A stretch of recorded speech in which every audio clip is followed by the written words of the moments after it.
रायस्तार एक नाम नहीं, एक साया था, पूरे इंडिया का सबसे बड़ा माफिया। उसकी आवाज का मतलब था हुकूमत और उसकी आंखों में देखना मौत को बुलावा देना था। वो जो कहता वही कानून बन जाता। रेस्टार जब अपनी गाड़ी में निकलता तो ऐसा लगता जैसे कोई तूफान शहर को चीरता निकल गया हो। इंडिया में तो उसके दुश्मन पहले से थे, अब वो दूसरे मुल्कों में भी नफरत की लिस्ट में सबसे ऊपर था।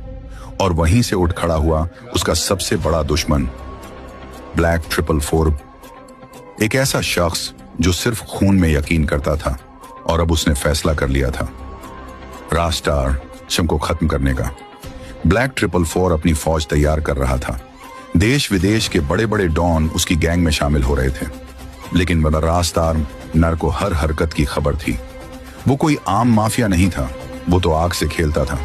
उसने अपने सबसे खास आदमी से कहा, जाओ बारूद ले आओ, बंदूकें भर लो, जंग अब दूर नहीं, इस बार जो लड़ेगा वो या तो जिंदा रहेगा या फिर लेजेंड बन के मरेगा। वो खास आदमी निकला, 3 भारी भरकम जिप गाड़ियों में हथियारों की बारिश लेकर लौटा। दूसरी तरफ ब्लैक 444 भी इंडिया की जमीन पर उतर चुका था। सड़कों पे सन्नाटा था, पर दिलों में आंधी। फिर आया वो दिन, वो एनब्रिज दरनाइन, जहां फैसला होना था। रायस्टार अपने साथियों के साथ पहुंचा। सामने पहले से खड़े थे ब्लैक 444 के गुंडे, और फिर जंग छिड़ गई।